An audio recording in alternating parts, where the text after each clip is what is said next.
somewhere? Yep. Recording, so go ahead. Okay, welcome to the monthly meeting, business meeting of the Cook County Housing Redevelopment Authority. It's July 16th, 2025. First, I'd like to recognize a quorum of commissioners. We have Commissioners Olson, Hanson, Lamore, and Gabler.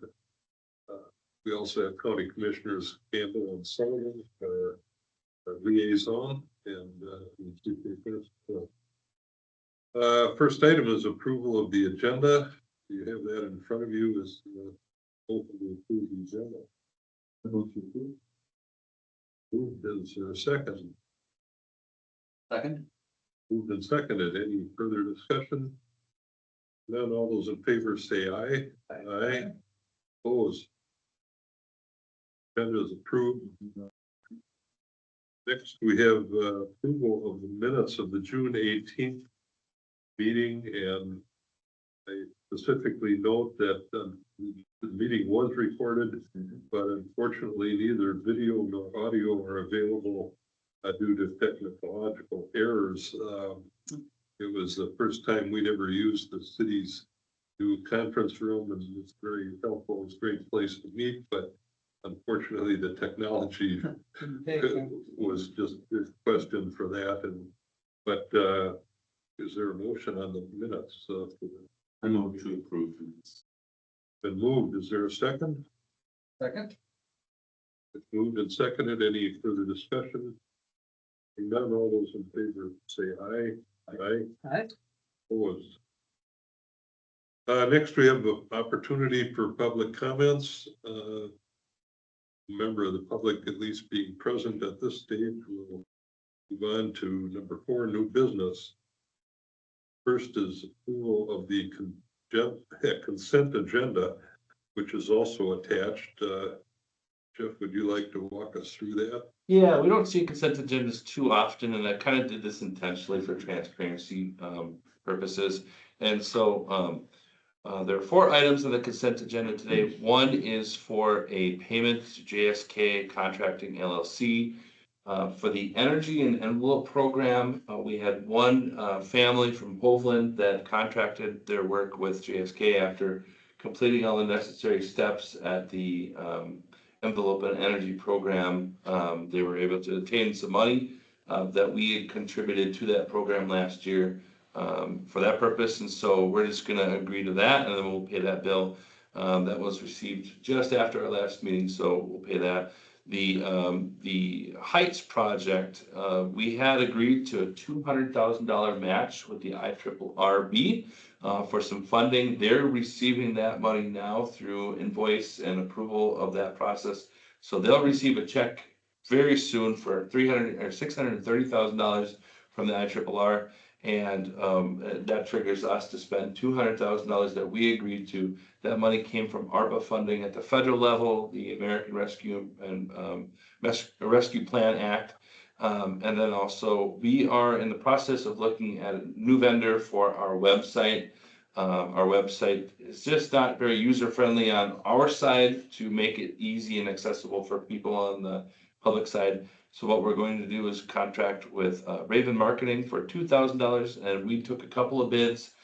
This bid was by far the best bid that we received in that process, and so $2,000 for that. And once the work is completed, we will have a brand new website with all of the forms that we had agreed to from the last round for developers and development agreements in the future. It'll have access to some of the social media that we have now with Instagram. It'll have more contact information and that sort of thing as well. So, and then the last is I attended the Minnesota chapter of the National Association of Housing Redevelopment Organizations in Alexandria in May, and it's just reimbursement for my travel. Any questions on the consent agenda? Is there a motion to approve the consent agenda? I move. A second? Second. Been moved and seconded. Any further discussion? Hearing none. All those in favor say aye. Aye. Aye. Opposed. Resolution 2508 is in front of us. So members, this is a request from One Roof Community Housing out of Duluth. We've partnered with them before in the past, and they've provided new housing opportunities in our community. We also have partnered with them in regards to Birchwood Terrace, with their acquiring Birchwood Terrace. Unfortunately, things are happening with the USDA, and there's been some discussion through our local media about how they're dragging their feet on applications and that sort of thing. I looked at our previous agreement, and it indeed did say that the end of June, or the first part of June rather, that we were supposed to have completed our arrangement. Unfortunately, One Roof Housing is thinking that they're gonna need some additional time in order to close on Birchwood, which would, again, just to remind you, trigger that $250,000 deferred loan that we have with them to do this. That would trigger them paying that off to us and getting that money back to us so we can use it for other things. And so their auditor requested that we support a new letter saying that we're okay with until the end of this year to close on that property and to do all the things that I just discussed. So move. I have a question. Yeah. Their letter asks, extend the loan term until at least end of year. Mhm. And, where do I see that reflected in your resolution? Oh, Is that, each year, but, no later than. No later than. Yeah, Yes, I believe that would be the, yes, thank you. yeah. The now therefore it be it resolved, yep. Yep, we could, if things aren't happening again, because the federal government and what they're doing, we can always come back at this in December if they need another, they're hopeful they can get it done though, just they need some additional time. And Minnesota Housing's been moving on this. That's the other partner. It's kind of, Correct. the financing moving from rural development to Minnesota Housing. And the state's been working on it, and but the feds have had their issues, so. Yeah. Thanks for answering. I support. Quick question, I think this is a given, but there's no operational impact to other, like, we're not waiting on the receipt of those funds to put towards some other imminent need, right? That would just be going into our. Yeah, so you might remember that in previous meetings in May, actually, we addressed the Heights and the AMI funding for the 60% for 9 units, up to 40,000 a year, which is incidentally our next discussion. That 40,000 can be addressed in the short term through our bank that we have and our account that we have. And so this is just over time. We want to make sure that we get that money that we dedicate to that back. So, yep. No imminent problem. I also know that this issue actually got to the surface because of an audit being done on One Roof. And it's gonna come up in our audit because the contract said it calls for being done, all the work being done by June 1st. So we have our own reason to approve this because right now the auditors are in taking care of us. That's right. It's about an 8-week process. It should be by the end of August because we're part of the county's audit. So the audit will be done all at the same time. That should be done by September, they were thinking. Red Path is our auditor. And I wish them luck in meeting that deadline. But anyway, any further discussion? Hearing none, all those in favor say aye. Aye. Opposed? Resolution carries. Resolution 2509. Yeah, go ahead. So our partners at the Heights, the Cook County Real Estate Fund, they have asked us to reevaluate what we agreed to in May in regards to AMI, 60% AMI funding for subsidy of a certain amount of units, certain kind of units. And talking with Gary Latz, who's kind of the head of this this effort, what came up was that he had more people that were interested in 2-bedroom housing in the community that just couldn't afford the market rate. For instance, a single mother with 2 kids that are in the school system already, and it being either they have found housing or they have to go somewhere else. And I think that's kind of a challenge and something that we can address through this effort. And then the other one was another couple with 2 kids in the community that were hoping to stay in the community as well. And so when we approved in May our resolution, what we said was up to $40,000. And we didn't really earmark studios, 1 bedrooms. It had just been something that Gunflint View had done, and it's something that the folks at the Heights were also gonna participate in.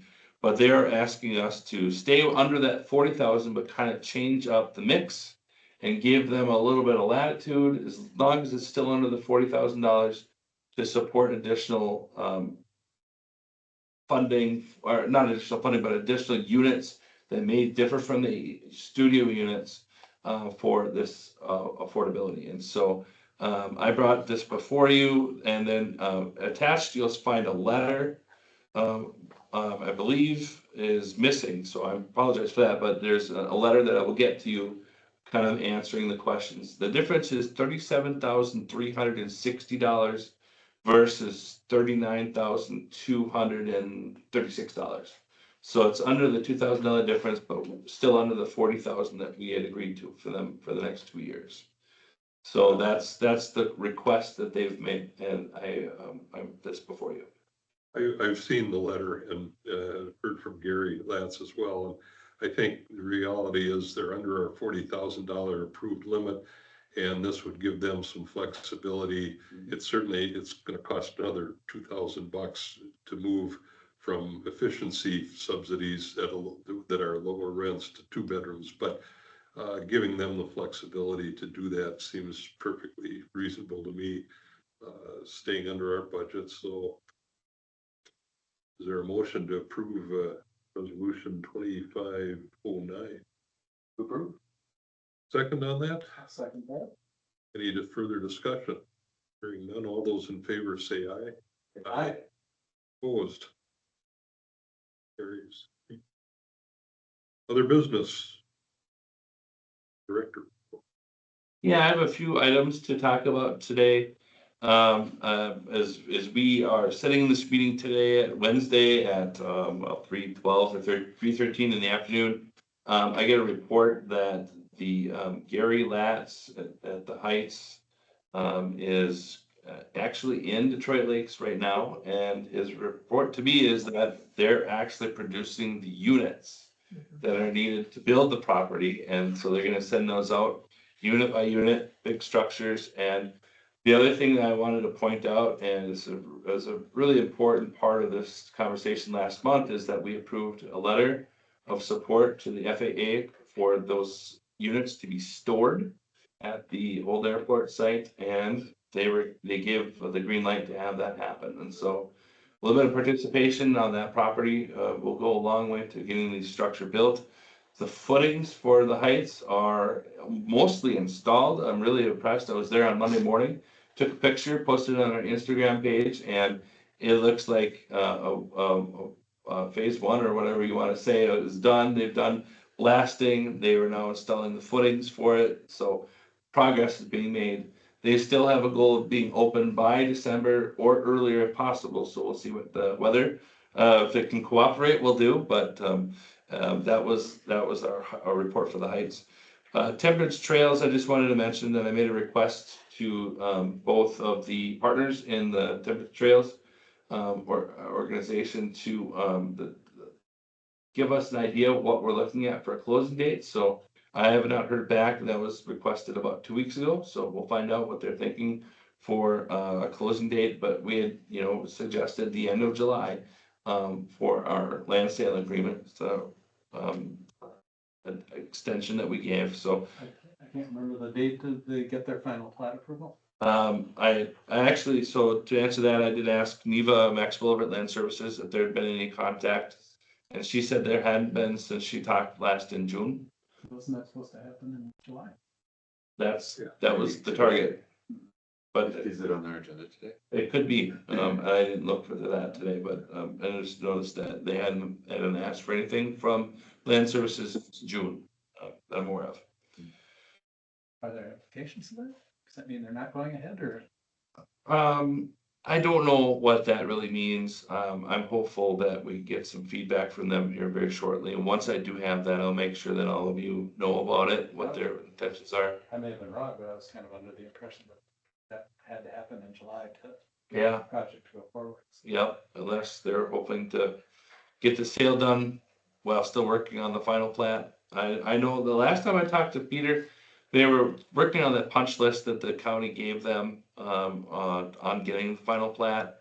They're working with their engineers on the sewage, the sewer is installed, but also the, a water retention pond they had to create as well. So that, at least I know that they're engaging their engineers on the issue, so sounds like there's still good faith there, so I'm glad to hear that. But I have not heard back from Peter. I don't know what that means, but I'll let you know when I hear back. Yeah, Well, what I know is we still own the parcel and we're not selling it until there's final plan approval. And, actually the contract that the extension put it out further to September, or the end of the year to complete all things. But, I do want to know that there's progress being made, that they've got a date by which they want to submit at least because the approval of the plat isn't a slam dunk to begin with.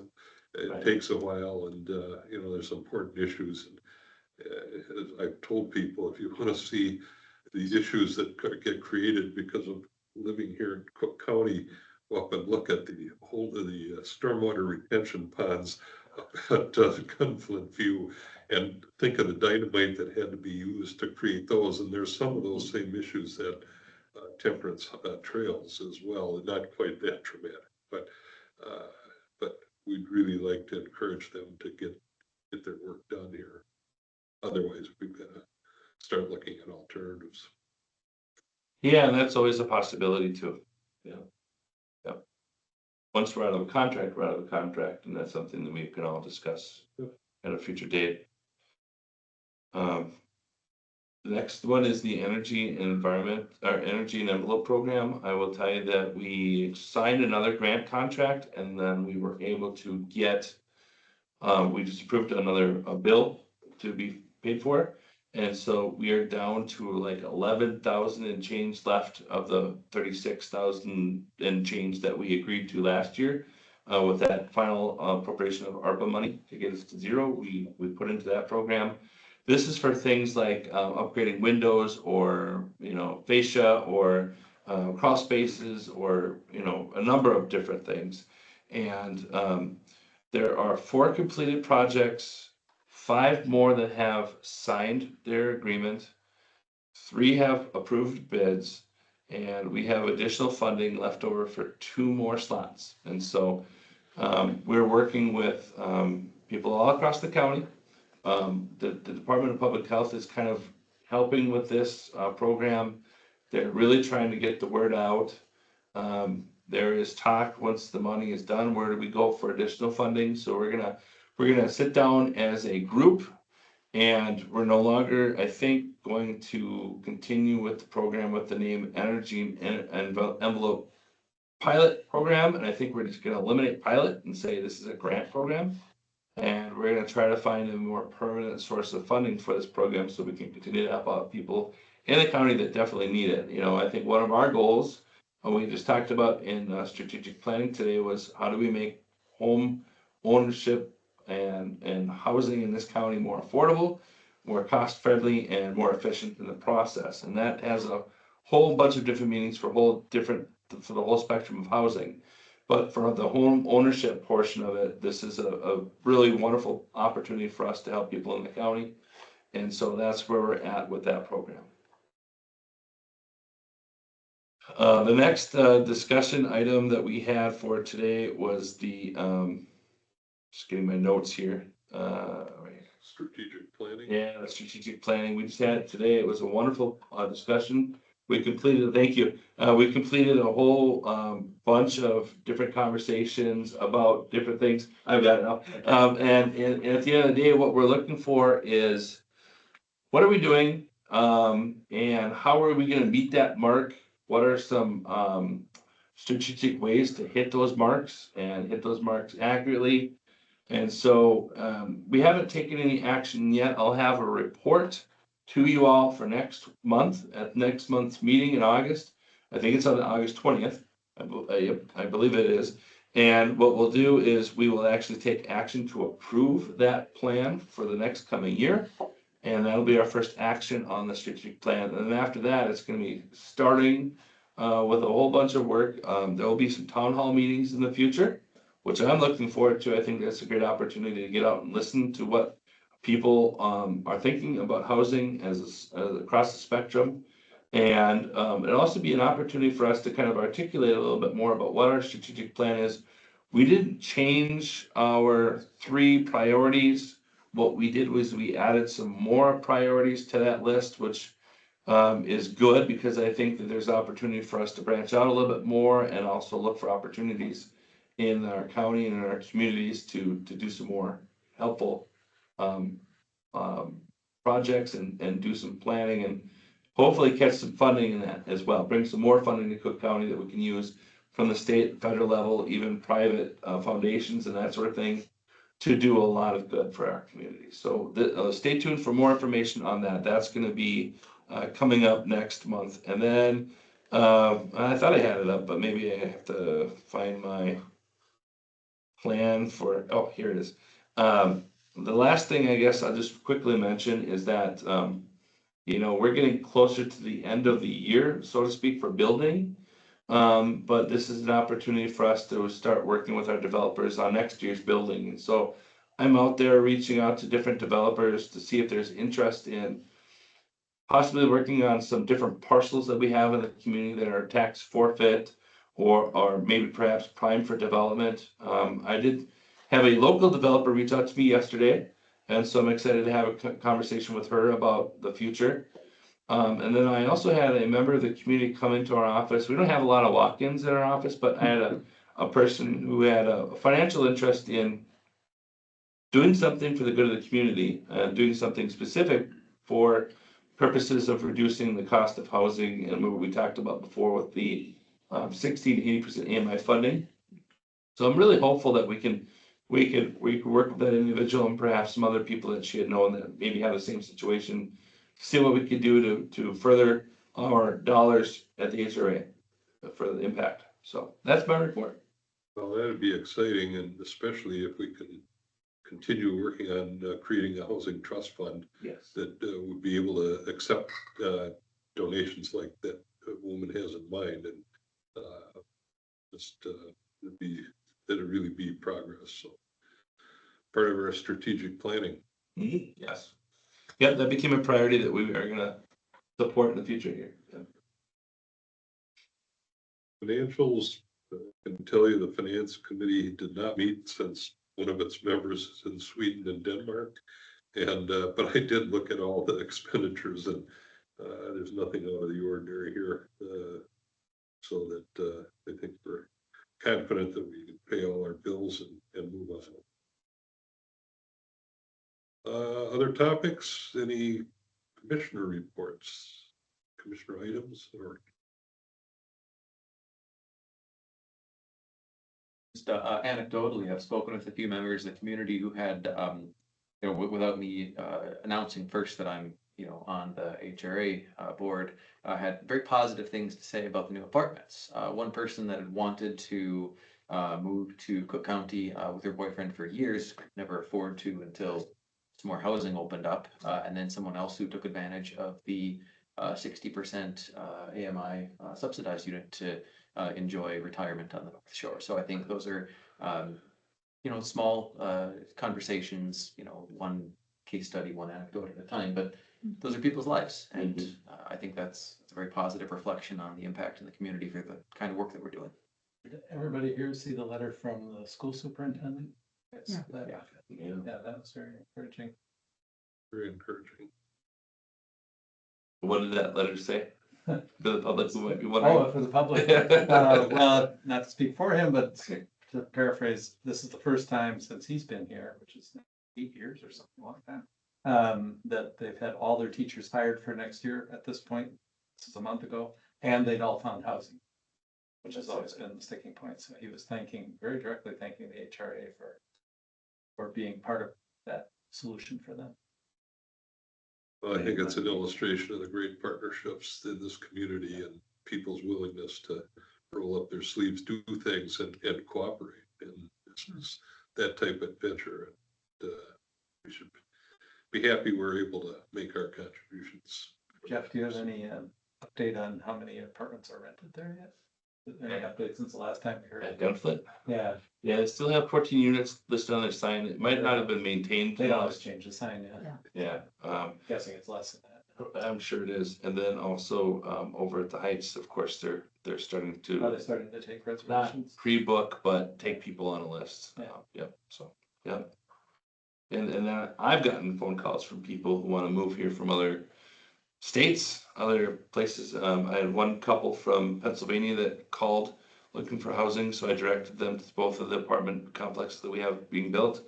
And also the location in the Four Directions property as well in Lucin. And then I had another couple who are looking for housing as well. They work here in town, but where they live now, they can't because of their income limits are over that limit. And so they're looking for something additionally as well. So it's nice to see that people are looking at the HRA as kind of a resource for housing. And I'm proud to help them out however I can. Do you maintain a list or just something in your head? It's up here, but I should probably start maintaining a list for, because I've got other things to put up there. Yeah. Any other thoughts? If not, is there a motion to adjourn? Yes, sir. Any discussion? Hearing none. All those in favor of adjournment, say aye. Aye. Good meetings today. Thank you. Thank you, everybody. Yeah. I apologize for missing the previous meeting. Counting on the fact that people wouldn't bring the alien rain. That didn't happen. Nice young family came down. They're like, no. The whole time we were out, and they had a great time. Yeah. Leah, you can stop the recording now. Thank you. Yeah, thanks for listening. Yeah, thank you. So I had to work for a long story short. As you could tell from my attire. Yep. Thank you very much. Bill going Good meeting. Not listening. So Bill, there's lunches. I'll Yeah, go in and please check grab just to make sure. I'm really happy. Thank you for the strategic planning last couple of meetings. I mean, I think we put together a solid plan for next year. You know, from here on forward, I should say. It's a big bite. It is a big bite. There's some, it takes a lot of work, maybe a little frustration, but I think we'll be better for it in the end. But it's well thought. Yeah. One of the resources. Well, at least you're getting it stuff out on the table for discussion. The building performance And institute. that can lead you to success. Because they've got like, we call it the enclosures that were. And then the opportunity will be to prioritize all those things that are on in the 5 items. of, Here's, you know, they're working on. A little out of it all. You know, when properly. And then, busy this time of year, but did the EDA drive contract with Jason? I'm seeing. Thank you. Yeah, Very thank good. you. And I want that extra piece right here. Thinking to myself, Yeah, like, we should be a great little. finding these three should be able to really resources. How it's structured is it's very limited in scope to administrative stuff for right now. For now. And they're still gonna look at hiring somebody new, We elaborated upon. but they're also looking at what those responsibilities will look Yeah. like. It seems like EDA's portfolio is. Perfect. I'm glad that you did it. Wait, It moved me being able to. That's their golf course. And Chris and Yeah, Bill. essentially, it was nothing for him.